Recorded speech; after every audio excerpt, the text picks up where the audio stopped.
তার সহিত স্বচ্ছ যোগাযোগ যদি আমরা করতে পারি, আমি মনে করি আমাদের জায়গা থেকে যে একটা পরিবর্তন হয়েছে এটা আরো দ্বিগুণের চাইতেও দ্বিগুণ হবে।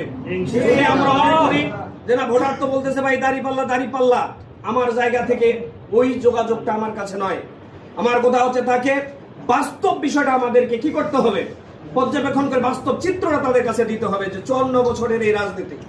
আমরা যদি দেখি পঞ্চগড় আপনার 1 এবং ঠাকুরগাঁর ওই পাশে 2 জায়গার মধ্যে যারা লিডারিত্ব করেছেন সর্বোচ্চ অন্যান্য দলের লিডার ছিলেন। কথা বলেন ঠিক কিনা? যদি আমরা আজকে বাস্তব চিত্র তাদের কাছে ভোটারদের কাছে তুলে ধরতে পারি যে আসলে দেখেন এই 54 বছরের মধ্যে আজকে একজন সাধারণ শ্রমিক, একজন সাধারণ ব্যক্তি আজকে যদি একটা এক্সরে করতে যান, আলট্রা করতে যান, সিটি স্ক্যান করতে যান, আমাদেরকে যেতে হয় কোথায়? নিঃসন্দেহে বলবে আমাদেরকে যেতে হয় রংপুর। প্রিয় ভাইরা, যেখানে আমরা হ্যান্ড টু মাউথ, যেখানে আমরা দিনে এনে দিনে খাই, আজকে 54 বছরের এই রাজনীতি চলে গেল, কিন্তু আমাদের শ্রমিকের জন্য তারা কি ব্যবস্থাটা করলো? আমরা যদি আজকে ওই ভোটারদের কাছে বাস্তব চিত্র তুলে ধরতে পারি, প্রিয় ভাইরা, আমাদের আজকে শ্রমিকের জন্য তারা কি ব্যবস্থা করেছে। আজকে আমরা আলুর জন্য আমাদের বিখ্যাত, মরিচের জন্য বিখ্যাত, আজকে এগুলো যদি একটা সুন্দর করে শোধন করে আজকে ভালো দামে বিক্রির যদি তারা একটা কারখানার ব্যবস্থা করত, তাহলে আজকে পঞ্চগড় এবং ঠাকুরগাঁর এই শ্রমিকদের এই ফসল নিয়ে তাদেরকে মাথায় হাত দেওয়া লাগতো না। কিন্তু তারা আজকে আবার সেই 54 বছর পরে এসে সেই ধোঁকার রাজনীতি শোনাচ্ছে, বলতেছে আমরা এমন হাসপাতাল দিব এবার আপনাদেরকে আর রংপুর যেতে। কথা বলেন, আমরা কি বলবো তাদেরকে?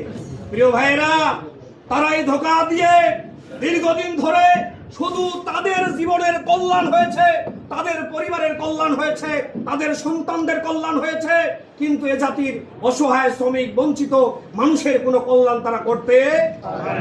আমরা যদি আজকে তাদের কাছে এই বাস্তব চিত্রটা, ভোটারের কাছে যে বাস্তব আমরা একটা চিত্র তুলে ধরতে পারি, প্রিয় ভাইয়েরা, আমি তো মনে করি আমাদের জায়গা থেকে এই 54 বছর ধরে ধোঁকা দিয়েছে গোটা জাতি এক বাক্যে যতটা বয়কট করেছে, আল্লাহর কসম করে বলি কোন মানুষ আর সেই রাজনীতির দিকে ধাবিত হবে না। কথা বলেন ঠিক কিনা?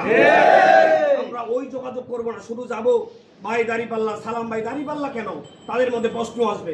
আমরা ডাইরেক্ট বলে দিব না, আমাদের কাছে আমাদের চিত্র এই, আমাদের নমিনির যে বাস্তব যে চিত্র আছে, তিনি দীর্ঘ সময় যতটুকু সময় ছিল তিনি আপনার উপজেলার একটা ভাইস চেয়ারম্যান ছিল, তার বাস্তব সেই সমাজসেবার যে কর্মকাণ্ড, তিনি যে আপনার শ্রমিকদের সাথে একাংশে যে মিলামেশার যে ব্যবস্থাটা ছিল, তিনার কাছে কোনো মানুষ যদি আইনি সহযোগিতা নেয়, তিনি যত ব্যস্ততা থাকুক সেই প্রাঙ্গণে গিয়ে তিনি সেই সহযোগিতা করেন।